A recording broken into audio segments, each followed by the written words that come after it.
जय हिंद साथियों, मैं तरुण कुमार आपका अपने परिवार इनगर परिवार में स्वागत करता हूं। आज हम देखने वाले हैं उत्तर प्रदेश पुलिस का जो री एग्जाम होना है उसका जीएस का प्रैक्टिस सेट नंबर 4। इसमें क्या रहने वाला है, इसमें क्वेश्चंस रहेंगी 38 क्वेश्चंस रहेंगे, उनका विश्लेषण रहेगा, स्टैटिक्स जीके के क्वेश्चंस रहेंगे, करंट अफेयर्स के कुछ मिलते जुलते क्वेश्चंस रहेंगे, जिनके समावेशन से हम उत्तर प्रदेश पुलिस का री एग्जाम बहुत अच्छी तरीके से क्वालिफाई कर पाएंगे।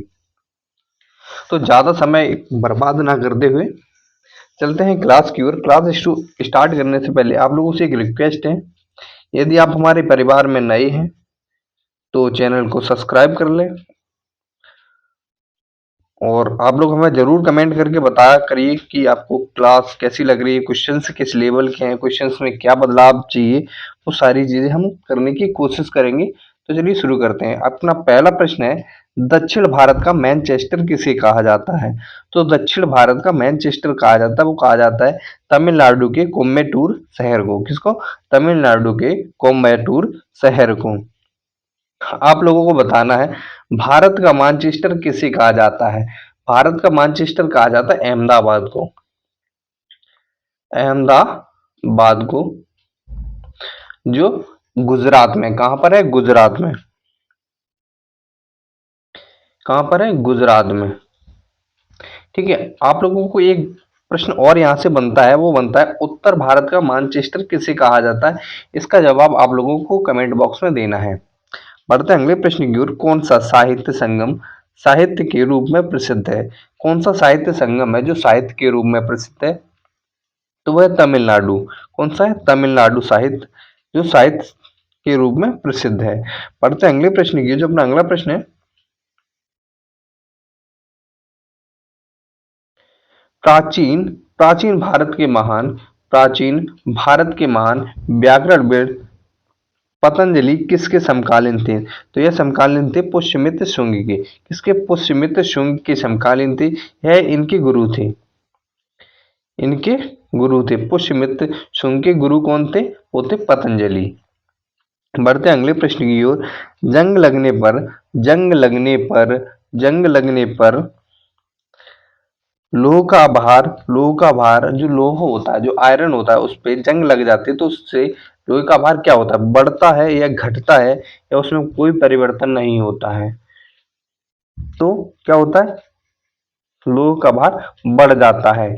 कारण क्या होता है कि जब लोह में सूक्ष्म सूक्ष्म यद नम वायु सूक्ष्म यद के संपर्क में आता है तो उसमें जंग, जो फेरिक ऑक्साइड होता है, फेरिक क्या होता है? फेरिक ऑक्साइड,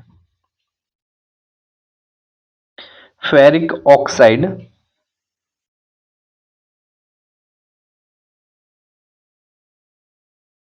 इसका जो सूत्र होता है वो होता है Fe2O3।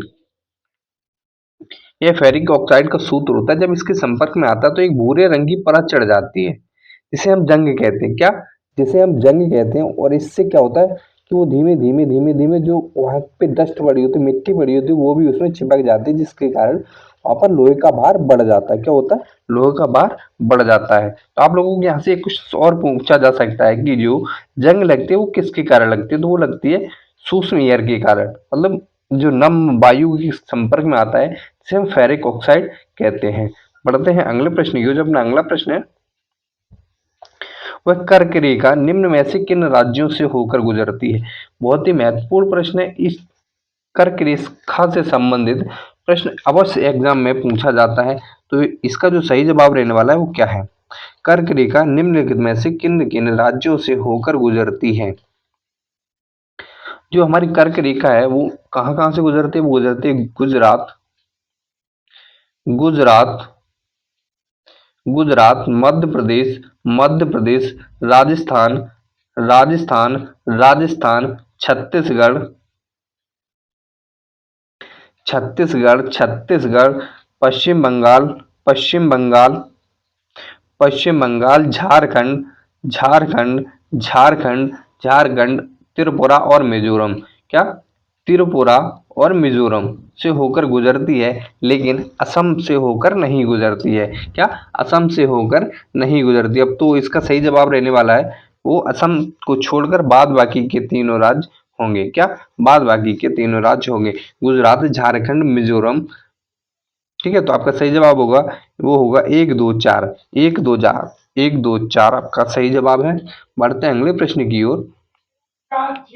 निम्न में कौन सुमेलित नहीं है? तो निम्न में कौन सा पॉइंट आप लोग गलत दिया गया है? इसमें कौन सा पॉइंट है? जैसे MS वर्ड का जो डॉक नेम होता है वो उसको बोलते हैं DOC डॉक। जो MS एक्सेल होता है उसको बोलते हैं XLS। और जो MS पॉइंट होता है उसको JPG बोलते हैं। क्या बोलते हैं? JPG। लेकिन जो MS पावर पॉइंट होता है इसका जो डॉक नेम होता है वो होता है PPT, ना कि PTP। क्या होता है? PPT होता है, ना कि PTP। तो इस जो हमारा गलत जवाब होगा वो होगा यही ऑप्शन नंबर D। इसी के साथ बढ़ते हैं अगले प्रश्न की ओर। जो अपना अगला प्रश्न है, संविधान सभा के पहले अध्यक्ष कौन थे?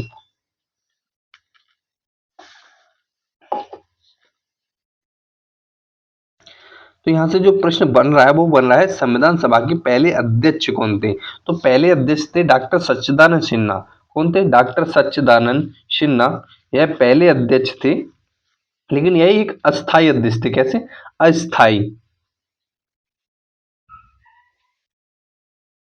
यह एक अस्थायी अध्यक्ष थे। पहली संविधान सभा की जो पहली बैठक हुई थी वो कब हुई थी? वो हुई थी 9 दिसंबर 1946 को। कब? 1946 को।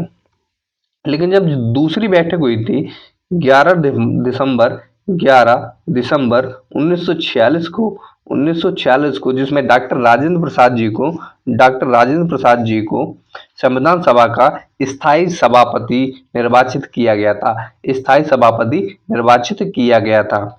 आप लोगों को बताना है डॉक्टर भीमराव अंबेडकर किस समिति के अध्यक्ष थे? डॉक्टर भीमराव अंबेडकर किस समिति के अध्यक्ष थे? यह आप लोगों को बताना है कमेंट बॉक्स में।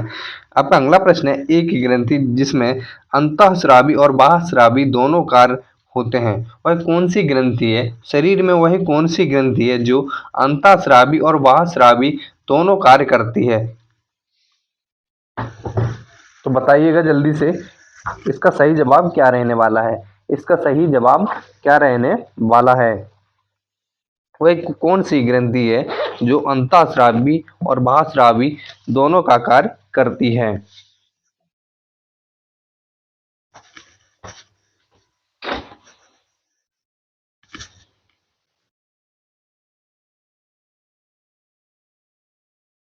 तो वो होती है अग्नाशय ग्रंथि। कौन सी? अग्नाशय ग्रंथि। अग्नाशय ग्रंथि। बढ़ते हैं अगले प्रश्न की ओर।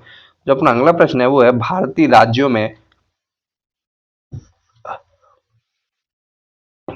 राज्यों में मुद्रा बिल होने के लिए बिल को कौन प्रमाणित करता है? तो कौन प्रमाणित करता है? अगर बात की जाए राज्य की, अगर बात की जाए राज्य की, तो राज्य में जो मुद्रा बिल होता है उसको राज्य का विधानसभा अध्यक्ष, कौन सा? राज्य का विधानसभा अध्यक्ष प्रमाणित करता है। अगर बात की जाए केंद्र की, अगर केंद्र में मुद्रा बिल को प्रमाणित करना हो तो कौन करेगा? तो वो करेगा लोकसभा अध्यक्ष। कौन करेगा?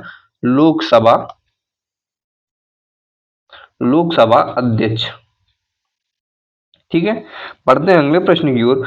वनों की कमी, नगरीकरण और प्रदूषण का बढ़ना सभी निम्नलिखित किस कारण से संबंधित है? तो ये किस कारण से संबंधित है?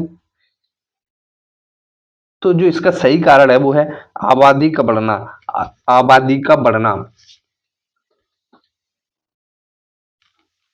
सिंपल से शब्दों में कहा जाए तो जनसंख्या वृद्धि। बढ़ते हैं अगले प्रश्न की ओर। जो अपना अगला प्रश्न है, निम्नलिखित केंद्र शासित क्षेत्रों में सर्वाधिक बड़ा आकार किसका है? तो सबसे बड़ा आकार किसका है? तो वो कौन सा राज्य है जो सबसे बड़ा है? अगर हम देखें इनके घटते क्रम में तो सबसे पहले आता है अंडमान। कौन सा राज्य आता है? अंडमान, अंडमान निकोबार। उसके बाद आता है दिल्ली।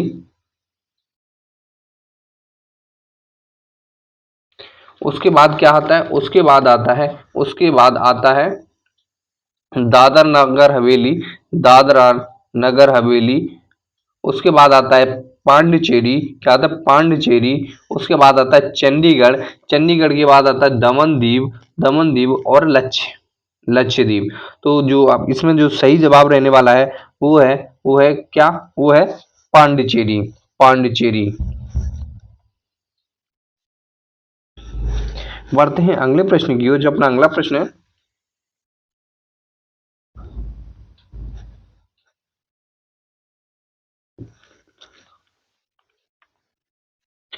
कौन सा जीवित पक्षी विश्व का सबसे छोटा अंडा देता है? तो कौन सा पक्षी है जो विश्व का सबसे छोटा अंडा देता है? सबसे छोटा अंडा देने वाला पक्षी कौन है? तो है B hornbill, B humming bird, B humming bird विश्व का सबसे छोटा पक्षी भी है और सबसे छोटा अंडा देने वाला भी पक्षी है। कौन? Bee hummingbird, bee hummingbird. बढ़ते हैं अगले प्रश्न की ओर। बेटी बेटी पढ़ाओ बेटी पढ़ाओ बेटी बढ़ाओ बेटी पढ़ाओ कार्यक्रम योजना किससे संबंधित है? किससे संबंधित है? तो यह जो योजना है यह किससे संबंधित है? तो वो है भारत में गिरते हुए शिशु लिंगानुपात का समाधान एवं बालिकाओं को सशक्त बनाना इसका मुख्य उद्देश्य रहा है। इसका मुख्य उद्देश्य रहा है। तो आप लोगों को बताना है यह जो योजना है यह किसने शुरू की थी? यह योजना किसके द्वारा चलाई गई थी? यह योजना किसके द्वारा चलाई गई थी? बढ़ते हैं अगले प्रश्न की ओर। जो अपना अगला प्रश्न है, प्रसिद्ध गीत सारे जहां से अच्छा हिंदुस्तां हमारा, सारे जहां से अच्छा हिंदुस्तां हमारा की रचना किसने की थी? की रचना किसने की थी? तो इसकी जो रचना की थी वो किसने की थी? वो की थी सर मोहम्मद इकबाल। सर मोहम्मद इकबाल ने इसकी रचना की थी। कब की थी? कब की थी? तो वो की थी 1905 ईस्वी में। कब? 1905 ईस्वी में। बढ़ते हैं अगले प्रश्न की ओर। जो अपना अगला प्रश्न है, पल्ली आंदोलन संबंधित है। पल्ली आंदोलन किससे संबंधित है या किस राज्य से संबंधित है? तो जो पल्ली आंदोलन है वो तमिलनाडु राज्य से संबंधित है। किससे? तमिलनाडु राज्य से। आप लोगों को कमेंट बॉक्स में बताना है तमिलनाडु राज्य की राजधानी क्या है? तमिलनाडु राज्य की राजधानी क्या है? बढ़ते हैं अगले प्रश्न की ओर। भारत कला भवन कहाँ स्थित है? जो भारत कला भवन है वो कहाँ पर स्थित है? तो वो बनारस में स्थित है। कहाँ पर? बनारस में, बनारस में। आप लोगों को बताना है जो भारत कला भवन है इसका निर्माण कब किया गया था? तो इसका निर्माण कब किया गया था? इसका निर्माण करवाया किसने था? तो वो करवाया था राम कृष्ण दास ने। किसने? कृष्ण दास ने, राम कृष्ण दास ने। बढ़ते हैं अगले प्रश्न की ओर। जो अपना अगला प्रश्न है, भारत की सड़क प्रणाली विश्व में कौन से स्थान प्राप्त करती है? भारत की सड़क प्रणाली विश्व में कौन सा स्थान प्राप्त करती है? तो जो भारत की सड़क सड़क प्रणाली है वो विश्व में दूसरा स्थान प्राप्त करती है। कौन सा? दूसरा स्थान प्राप्त करती है। इसकी भारत में जो कुल सड़क की लंबाई है वो 33.2 lakh lakh kilometre, lakh kilometre, 33.2 lakh kilometre. अगर आप लोगों से पूछा जाए कि नंबर एक पर कौन सा देश आता है, नंबर एक पर कौन सा देश आता आता है, तो वो आता है यूएसए, यूएसए, संयुक्त राज्य अमेरिका, संयुक्त राज्य अमेरिका। बढ़ते हैं अगले प्रश्न की ओर। भारत में सिकंदर लोदी का शासनकाल कब से कब तक रहा है? कब से कब तक रहा था? तो वो रहा था 1489 से लेकर 1517 ईस्वी तक। 1489 से लेकर 1517 ईस्वी तक। आप लोगों को बताना है सिकंदर लोदी किसका पुत्र था? सिकंदर लोदी किसका पुत्र था? आप लोगों को कमेंट बॉक्स में छाप देना है। और बताना है सिकंदर लोदी का बचपन का नाम क्या था, सिकंदर लोदी का मूल नाम क्या था, ये भी आप लोगों को कमेंट बॉक्स में छापना है। अपना अगला प्रश्न है अतीत के चलचित्र किस लेखक द्वारा लिखा हुआ उपन्यास है। तो यह लिखा गया महादेवी वर्मा द्वारा। क्या महादेवी वर्मा द्वारा।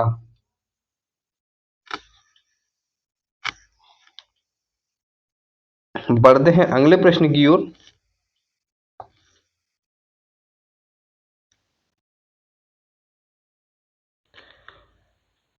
उत्तर प्रदेश में क्षेत्रफल का कुल कितना भाग वन आवरण है मतलब वन एरिया कितना है। तो वन एरिया उत्तर प्रदेश में लगभग 6.88% है। कितना, 6.88%। इसी के साथ बढ़ते हैं अगले प्रश्न की ओर। जो अपना अगला प्रश्न है वह निम्नलिखित में से किन दो देशों के बीच कोंकण शक्ति अभ्यास 2021 का शुभारंभ किया गया था। संयुक्त सैन्य अभ्यास का शुभारंभ किया गया था। वह कौन कौन से दो देश थे। भारत और ब्रिटेन। बढ़ते हैं अगले प्रश्न की ओर। जो अपना अगला प्रश्न है भारत में हरित क्रांति का श्रेय किसको जाता है। भारत में हरित क्रांति का श्रेय जाता है डॉक्टर एम एस स्वामीनाथन। शुरुआत इन्होंने ही की थी। किसने की थी। एम एस स्वामीनाथन ने। भारत में सबसे लंबी नदी कौन सी है। भारत में सबसे लंबी नदी कौन सी है। तो वह गंगा। गंगा।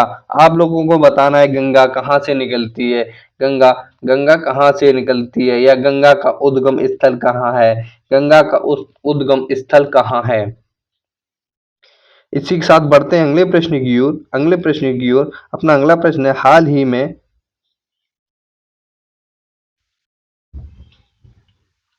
सौरमंडल में सबसे छोटा ग्रह कौन सा है। सौरमंडल में सबसे छोटा ग्रह कौन सा है। सौरमंडल में सबसे छोटा ग्रह है बुध। कौन सा, बुध।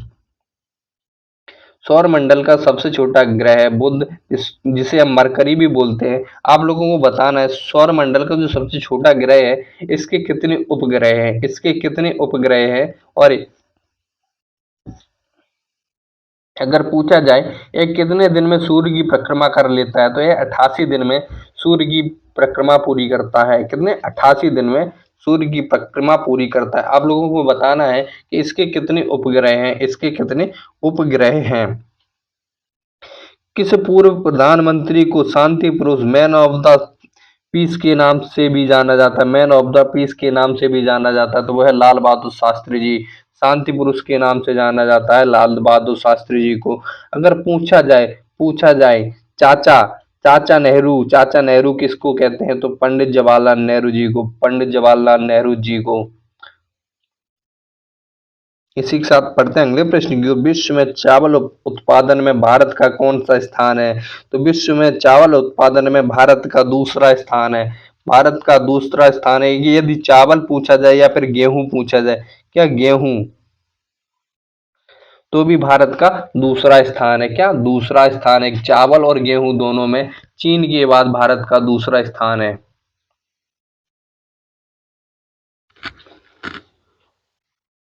बढ़ते हैं अगले प्रश्न की ओर। जो अपना अगला प्रश्न है 2060 तक शुद्ध शून्य ग्रीन हाउस उत्सर्जन का स्तर प्राप्त करने की घोषणा किस देश ने की थी। तो किस देश ने की थी। तो वो की थी संयुक्त अरब अमीरात या सऊदी अरब ने। इन दोनों में से क्या सही जवाब रहने वाला है। आप लोगों को बताना है कमेंट बॉक्स में।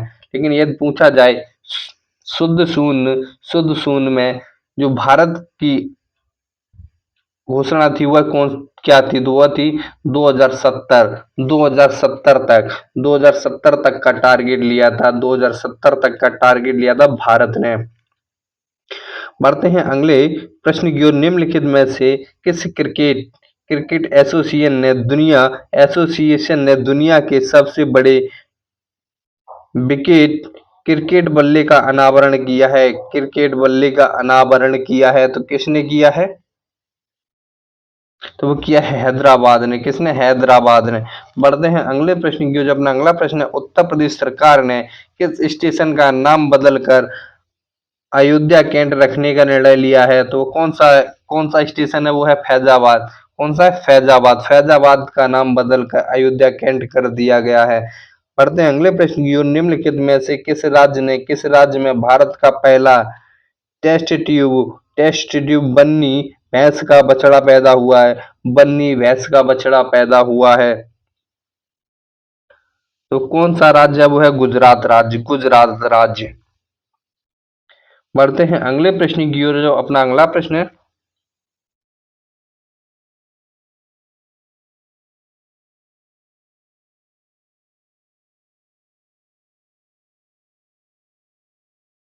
निम्नलिखित कथनों पर विचार कीजिए। निम्नलिखित कथनों पर विचार कीजिए। पहला कथन है, 14 सितंबर 2018 को भारत व रूस के बीच 22वीं अंतर सरकारी आर्थिक तकनीकी एवं सांस्कृतिक सहयोग सहयोग आयोग की बैठक हुई है। और दूसरा कथन, इस बैठक में वर्ष 2030 तक $50 अरब के निवेश का लक्ष्य निर्धारित किया है। तो आपका सही जवाब क्या होगा? सही जवाब होगा ना तो एक और ना ही दो। ना एक और ना ही दो। जब इनमें से कोई जवाब नहीं सही है तो सही जवाब क्या होगा? तो जो इसका जो सही जवाब रहने वाला है वो क्या रहने वाला है? तो इसका जो सही जवाब है वो है 2018 में जो बैठक हुई थी वो 22वीं नहीं हुई थी। वो कौन सी हुई थी? वो हुई थी 23वीं। कौन सी हुई थी? 23वीं। और जो इसमें जो अंतिम वर्ष रखा गया है वो 2030 नहीं रखा गया। वो 2030 नहीं है, वो कितना? 2025। 2025। तो इसको आप लोग सही कर लीजिएगा। इसमें 22वीं की जगह 23वीं होगा और 2030 की जगह 2025 होगा। इसी के साथ बढ़ते हैं अगले प्रश्न की। जो अपना अगला प्रश्न है, देश का पहला राज्य वन्य जीव डीएनए परीक्षण विश्लेषण प्रयोगशाला का उद्घाटन किया गया है। वो कहाँ पर किया गया है? वो कहाँ पर किया गया है? तो वो किया गया है नागपुर में। नागपुर में। पढ़ते हैं अगले प्रश्न की ओर। सत्यमेव जयते शब्द किस उपनिषद से लिया गया है? यह लिया गया मुंडकव मुंडक उपनिषद से। किससे? मुंडक उपनिषद से।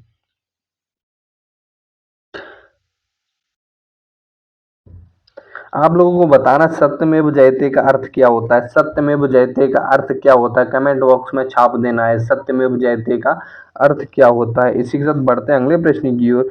मोहनजोदड़ो में सबसे बड़ी इमारत कौन सी है? मोहनजोदड़ो में सबसे बड़ी इमारत कौन सी है? तो सबसे बड़ी इमारत है वो है ग्रेट गैनरी। ग्रेट गैनरी। बड़ा अन्नागार जहाँ पर अनाज को इकट्ठा किया जाता है उसको कहते हैं हम गैनरी। आप लोगों से यहाँ से क्वेश्चन एक और पूछा जाता है, वो यह है, मोहनजोदड़ो की खोज किसने की थी? तो जो मोहनजोदड़ो की खोज की थी वो की थी राखल दास बनर्जी ने। राखल दास बनर्जी ने। किसने?